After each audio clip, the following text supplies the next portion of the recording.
आज हम भौतिक विज्ञान शिक्षण में ट्यूटोरियल स्ट्रेटेजी के बारे में पढ़ेंगे। यानी ये क्या है।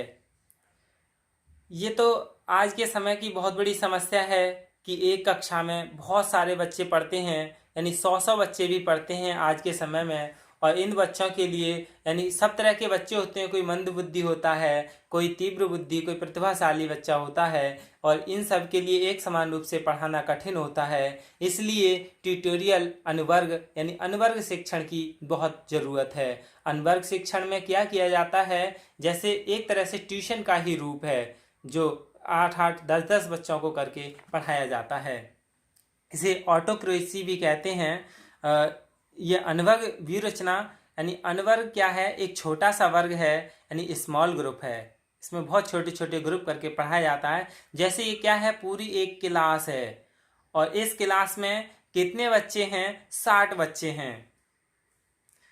यानी 60 बच्चे हैं तो इनके लिए 10-10 बच्चे करके यानी 6 अनुवर्ग में करके पढ़ाया जाता है। इसे ही क्या कहते हैं, ट्यूटोरियल कहते हैं। यानी एक बड़ी क्लास को छोटे छोटे वर्गों में पढ़ाना अनुवर्ग कहलाता है। जैसे 60 बच्चों की क्लास के लिए 10-10 के टुकड़ों में करके पढ़ाना, ये ट्यूटोरियल ही है। अगला, यह एक व्यूह रचना, एकात्मक व्यूह रचना है। एकात्मक मतलब यह शिक्षक केंद्रित व्यूह रचना है। इस व्यूह रचना में संपूर्ण कक्षा को छोटे छोटे वर्गों में विभाजित कर लेते हैं और इस छोटे वर्ग को अनुवर्ग यानी ट्यूटोरियल कहा जाता है। एक अनुवर्ग के शिक्षण का उत्तरदायित्व एक अध्यापक को सौंप दिया जाता है, जिसे ट्यूटर कहते हैं।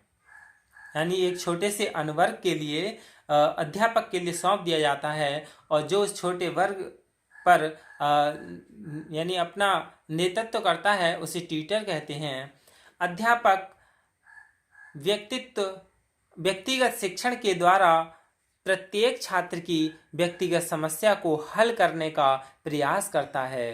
अर्थात जो समस्या एक सामान्य कक्षा में उत्पन्न होती है उसके समाधान का प्रयास किया जाता है। यानी इस शिक्षण में जो अध्यापक है उसकी व्यक्तिगत शिक्षण के द्वारा जो प्रत्येक छात्र हैं उनकी पर्सनली समस्या के लिए, यानी सबकी अलग अलग समस्याएं हैं, उन समस्याओं को इसमें हल किया जाता है। और जो भी बच्चा है वो पूरी समूह में यानी पूरी क्लास में नहीं कह पाता है, वह अपने छोटे से अनुवर्ग में शिक्षक से अपनी समस्याओं को शेयर कर देता है। इसलिए अनुवर्ग शिक्षण बहुत जरूरी है। इस व्यूह रचना का मुख्य उद्देश्य उपचारात्मक शिक्षण तथा पूरक शिक्षण है। यानी इसका उद्देश्य क्या है, उपचारात्मक शिक्षण और पूरक शिक्षण है। यानी ताकि शैक्षिक उद्देश्यों की प्राप्ति अधिक से अधिक हो जाए। उपचारात्मक यानी रेमेडियल टीचिंग और पूरक शिक्षण यानी सप्लीमेंट्री टीचिंग। उपचारात्मक शिक्षण क्या है, यानी जैसे हम इसे समझ सकते हैं, पिछले कुछ वर्षों से सार्वभौमिक शिक्षा के ऊपर जोर देने के कारण विद्यालयों में छात्रों की संख्या में अत्यधिक वृद्धि हुई है, किंतु सीमित साधनों के कारण विद्यालयों में शिक्षकों की संख्या व शिक्षण सामग्री में आनुपातिक वृद्धि नहीं हो पाई है। इसके परिणाम स्वरूप शिक्षक के लिए छात्रों पर व्यक्तिगत ध्यान दे पाना संभव नहीं रहा, जिससे शिक्षा में गुणात्मक ह्रास हो रहा है। जैसे किसी अध्यापक पर एक क्लास में एक ही कालांश पढ़ाना, यानी एक, जैसे उदाहरण रूप में समझ लें कि किसी घर में 1 लीटर दूध की जरूरत है, यानी 1 लीटर दूध आता है और जरूरत है 4 लीटर दूध की, तो उसमें 4 लीटर करने के लिए 3 लीटर दूध मिलाना पड़ेगा। जब उस 1 लीटर दूध में 3 लीटर दूध मिलाया जाएगा तो उस दूध की गुणवत्ता स्वतः ही कम हो जाएगी। यही है आज के समय की हमारे यहाँ की शिक्षा का जो कि शिक्षा में गुणवत्ता का ह्रास हो रहा है। यानी शिक्षकों से ओवरलोडिंग और छात्रों पर भी यानी बिना अनावश्यक विषयों को भी पढ़ाने से उन पर जो शिक्षण है, हमारे यहाँ का शिक्षा है, वह अनुचित ही है, यानी वह उपयोगी शिक्षा नहीं है। शिक्षा कैसी होनी चाहिए, व्यावसायिक शिक्षा होनी चाहिए। उपचारात्मक शिक्षण में क्या है, इसमें अव्यय की लक्ष्य स्पष्ट दृष्टिगोचर हो रहे हैं। यानी जो इसमें वेस्टेज हैं वो सभी लक्षण इसमें दृष्टिगोचर हो रहे हैं और ऐसी स्थिति में छात्रों की क्षमताओं का समुचित विकास और उपयोग नहीं हो पा रहा है। इस कारण उच्च श्रेणी के और निम्न श्रेणी के छात्रों की आवश्यकताओं की पूर्ति नहीं हो पा रही है। सामान्य छात्रों को दृष्टिगत रखते हुए क्योंकि शिक्षण कार्य किया जा रहा है, सामाजिक जटिलताओं में वृद्धि, असमायोजन एवं संवेगात्मक समस्याओं के कारण भी छात्रों को समुचित प्रगति व क्षमताओं के अनुरूप शैक्षिक संप्राप्ति नहीं हो पा रही है।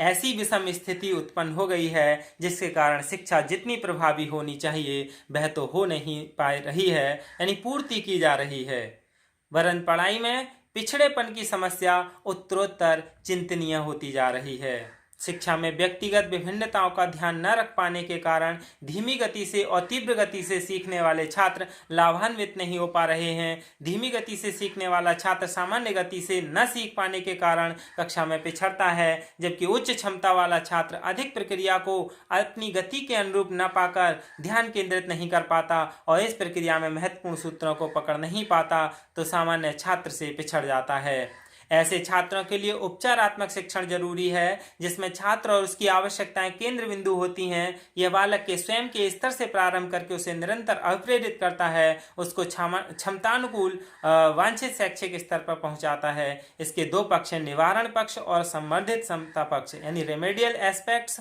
और एनरिचमेंट एस्पेक्ट्स। इसमें रेमेडियल एस्पेक्ट्स में क्या है, दोष शिक्षण, शैक्षिक दोष शिक्षण, अधिगम की दोषपूर्ण प्रविधियां, शैक्षिक कर्मियों, दोषपूर्ण आदतें, अस्वस्थ अभिवृत्तियां और त्रुटिपूर्ण अर्जित कौशलों को पुनः शिक्षण करना है।